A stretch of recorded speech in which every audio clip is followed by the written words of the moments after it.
Happy Friday. Welcome to another episode of Murders, Mysteries, and More. My name is Kaylee.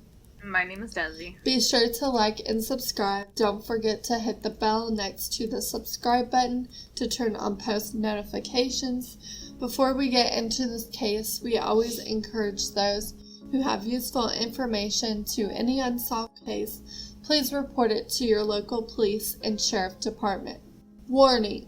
This video contains graphic details and images. If you are not over the age of 18 or cannot handle graphic things, click away now. Murders happen every day, most in such a gruesome fashion. Some remain a mystery, some are luckily solved. Today we will be diving into the murder in room 1046. The strange events leading up. Roland T. Owen checked into the hotel president in Kansas City on January 2nd, 1935. Witnesses at the time in the hotel describe him as being 20 to 35 years old, with brown hair, a scar on his scalp, and a cauliflower ear. I've never heard of that before. Yeah, me either. I had to look it up. I guess it's like a deformity or something like that. I don't know. But Randolph Propst, a bellboy, helped Owen to his room and said that Owen had only packed a toothbrush, comb, and toothpaste. Mary Soptic, a maid at the hotel, said Owen asked her not to lock the door on the way out while she was cleaning his room because a friend was coming soon. Mary had noted that the shades were drawn, only one light was on, keeping the room very dark. Other staff members also said the same thing. Mary also said that he always seemed afraid or worried about something. Now, the next day around 10:30 a.m., Mary noticed that the door was locked from the outside. She assumed that Owen had locked the door himself, but he was still sitting inside the room. So that basically means that someone else had to lock the door. While in the room, Owen was on the phone and said, quote unquote, "No, Dawn, I don't want to eat. I'm not hungry. I just had breakfast." He repeated this a couple times. Then Mary came back at around 4 o'clock to deliver towels, and she noticed that there were 2 male voices coming from the inside of the room. Later that night, there was a lady who was staying in the room next door, and she noticed loud voices. She described them as both male and female, and there was some sort of dispute going on in room 1046. That same night, there was also a party going down the hall in room 1055. Yeah, he sat in the room and the door was locked, but alright. The next morning, around 7 a.m., this is where it starts to get fucking weird. The hotel phone operator noticed the phone had been off the hook for a while, so she sent the bellboy Propst upstairs to check it out. Propst actually knocked on the door a couple times, and a voice had responded with, "Come in, turn on the lights." But the door was locked, and nobody got up to let him in. So he told whoever was in that fucking room to put the phone back on the hook and left. An hour and a half later, the phone was still off the hook. So Harold Pike, another bellboy, went to go check it out and let himself in the room with a passkey. Pike observed that Owen was in bed, naked and drunk, and he also noticed the bedding around him was dark and stained. Pike put the phone back on the hook and then left after that. Around 10:30, the phone was back off the hook again. They sent the bellboy Propst back to investigate. When Propst opened the door, he walked into a horrific scene. His statement to the police said, quote unquote, "When I entered the room, this man was sitting about 2 feet within the door on his knees and elbows, holding his head in his hand. I noticed blood on his head, then turned the light on and looked around. There was blood all over the walls, on the bed sheets, and in the bathroom. This scared me, and I went downstairs," end quote. And that's where Owen was discovered with extensive injuries. Clearly, he had been tied up with some sort of cord or rope around his neck, wrists, and ankles. It also appeared that someone had tortured him. Blood was splattered all over the wall and the ceiling above the bed. He had been hit repeatedly on his head and his skull was fractured. He also had been stabbed in the chest several times and his lung was punctured. He also had bruising on his neck, which could indicate that he was strangled. This man was still alive, though. That's crazy. He was still alive! Like, ugh! Even though he was hardly capable of talking, he told detectives it was just him in the room, and his excuse for what happened is that he fell and hit his head against the bathtub. Great excuse. Yeah, that don't make no sense, buddy boy. But according to the doctor at the hospital, his injuries occurred 6 to 7 hours before he was discovered, and Owen died at midnight the next day. Now, police found no weapon in his room, but they did find 4 male and female fingerprints on the phone, so ultimately they ruled out suicide as a possibility. But after that, police focused on trying to find out who Dom was, which was the guy that Owen referred to as his friend, and the man that the maid had heard in the room, but police came up with no results. Owen's true identity. So while checking into the hotel, Owen told the front desk person that he was from LA. LAPD did not find Roland T. Owen in their system anywhere. His body was placed at Melody McGilly Funeral Home. Owen's burial was set to be in Pottersfield, but the Melody McGilly Funeral Home received an anonymous phone call. The person who called claimed that they would send money necessary for a proper funeral. A couple days later, money and flowers showed up to the funeral home along with a card that said, "Love you forever, Louise." Don't know who Louise is. Me either. I'm like, who? Okay, a year and a half later, in 1936, a friend of Ruby Ogletree read an article about Owen in American Weekly. Upon looking at this magazine, Ruby would identify Owen as her son, Artemus Ogletree. Artemus had left Birmingham in 1934 and was only 17 at the time. What's even more strange is that Ruby actually received figure letters from Artemus after his death, and they were typed. And this is very strange because Artemus didn't know how to type, first of all. And the letters were quote-unquote slangy and unfamiliar. It was also noted that Artemus also stayed at the St. Regis in Kansas City with another man who may have been Don. But so many years later, in the early 2000s, Dr. John Horner, an author who published a book about the case, received an anonymous phone call, and the caller claimed to find a box of newspaper articles about the murder in a deceased elderly person's belongings, along with something else in the box, but they did not say what that item was. I wonder what it would have been.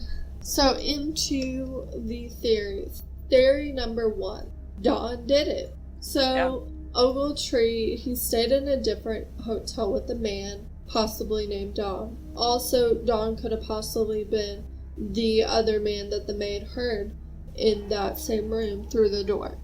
People theorized Don was Artemis's lover or a hookup gone wrong. Artemis also could have been an escort and Don was a client. Don could have also been Artemis's pimp, which would have meant that they would have been involved in prostitution and drugs. These would be reasons why Don would kill Artemis. And I do want to note that being gay back then was frowned upon. Police never did find out who Don was. Do you think Don was Artemis's lover? I think it's possible. He could have been his little gay lover. It would make sense why they were in a hotel room and why Don was meeting up with Artemis. That is true. Yeah, why everything was completely secretive. Also, at the same time, he also could not be Artemis's lover. But being gay was very frowned upon, and it was illegal. So, like, a lot of people had to either be married and keep it a secret, or they had to sneak around. And then my second question is, and this is a big question, who the fuck is Don? I don't know who the fuck is Don, because Don, like, we know nothing about Don. They don't give no details about Don. They don't even know who Don is. Like, Don could be anybody. Don could be a stranger. Don could be a client. Don could be a gay lover. Don could be a pimp. Don could even be a fucking secret agent for all we know, to be honest. I said, all we know is that Don is somehow involved. Do you think they could have just made up Don just to cover some shit up? It's very possible. Or, you know, like, his name may not even be Don. It could be somebody else. It could be like Artemis did in Alias. Right. Yeah, because Dawn is just a very generic name. Yeah, who the fuck names himself Dawn? Just Dawn. Like, it's just Dawn. Right. That's weird. Cool. But into theory number 2, which is the fact that this could be a tag team kill. Now hear me out about this. Dawn still could have done this, but had the help of somebody else. They did find 4 sets of male and female fingerprints found on the phone, and male and female voices were heard arguing the night before Artemis's death. It's Charles Blocker, an elevator operator, saw this is literally how they described her, a commercial / well-dressed woman going to the 10th floor, and this woman said she was looking to meet a man she was unable to find in room 1026. She could have mistaken 1026 for 1046. Don't know why. But she was also seen with a man from the 9th floor, and both were of the same height and stature, and both of them went to the 10th floor together. Could Artemis have done to warrant a man and woman working together to kill him? So, clearly, if Artemis got a man and a woman working together to kill him, he done fucked up. Maybe he fucked that woman, and maybe that man and woman were actually married and he had an affair with the woman, and then the husband obviously found out and he decided to go after Artemis. The wife herself decided to join in. So that could have happened. Or because we know that when Artemis checked in the hotel, he did use a fake identity. This could be an identity theft type of situation. Clearly, they were not going to have it. Could Artemis have been a part of something top secret? And if so, could this have gotten him killed? Yes, this is also another possibility that Artemis could have been part of something top secret with the government. First of all, the government hides so much shit from us, and there's just so much stuff that goes behind closed doors that we don't know about it. He could be a CIA agent. We're not going to know if he is or not because the government is not going to go and tell us that. So it is possible. And another reason why it could be is because, like we said, he checked in under another name. Clearly, because he was under the age of 17, if he was working for the government, I think you have to be older, I believe. And so the government didn't want the world to know that they had a minor, and so they put him under a fake different name, doing something sort of sketchy or whatever. It also could have been something he was doing on the black market. He could have been a part of prostitution. Oh yeah, that's very true too. Yep. Prostitution pretty common. Yeah, and there's a lot of minors. Fact. And also that's LA area, so I would not really put it past them. That's true, yeah. Into theory number 3, unfaithful, he a fucking cheater. So many articles do suggest that Ogletree was unfaithful to his fiancée. There was a story that was posted in a local paper about the story of murder in room 1046. A woman actually called the paper and said, "You've got the story all wrong. Roland Owen will not be buried in Popper's grave. Arrangements have been made for his funeral." This woman also said Owen got into a jam. At the same time, a man called the funeral home and said, "Bury Owen in Memorial Park Cemetery, then he will be buried next to my sister's grave." This man also explained that Owen had jilted a girl he was engaged to, and that in room 1046, Owen, the man, and the jilted girl had a meeting, if you know what I mean. Before hanging up, the man said, "Cheaters always get what's coming for them." After that, the Rock Floral Company received a call asking for 13 American Beauty roses sent to Owen's funeral. The voice said, "I'm doing this for my sister," before hanging up. That is super weird. So, do you think Artemis / Owen had an affair, and is this why he was murdered? Yeah, I feel like, if he could have had an affair, this is possibly why he could have died. The woman could have found out, and maybe she brought her brother along, and maybe what what started as a discussion turned into a murder that went completely wrong. And maybe the man who called the funeral home was actually the brother of the sister that Artemus was engaged to. It would make a lot of sense with all the stuff that's happened, to be honest. Yeah, that does. I mean, like, back then, you did not have affairs, you did not divorce, like, all that stuff was forbidden. That is true. I mean, it's a hotel as well, so if you are gonna have an affair, that's probably a place you would do it. That is true as well. Or, like, a hotel would be a place to hide out from somebody, possibly as well. And why do you think someone called the Rock Floral Company, asking them to send 13 roses to his funeral, then say, I'm doing this for my sister? Who was that person? I mean, why they did it? I don't know. Maybe they felt bad. I mean, maybe like they said they're doing it for the sister. Maybe the sister felt bad. Or I said the person could be, obviously, it's the brother of somebody. Could be the brother of the fiance.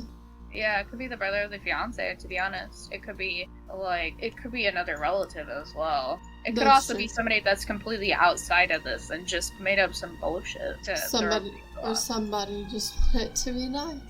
Yeah, that's true too. I mean, random people do that sometimes. I don't know why, but... It could also be, like, one of his friends or classmates. Oh yeah, true. I mean, like, if he had a friend, then like, the brother of that friend could have done that for sure. Yeah. But, like, we don't know about his friends or anything like that. Obviously, so. And we would love for you guys to put your input in the comments below. Just pretty much saying, like, who do you think Dawn is? Why do you think Artemus was murdered? Just whatever you feel like putting in the comments. Don't be afraid. We would love to hear. Cool. But to this day, nobody knows exactly what happened in room 1046. It still remains a mystery with lots of questions and theories floating around, of course.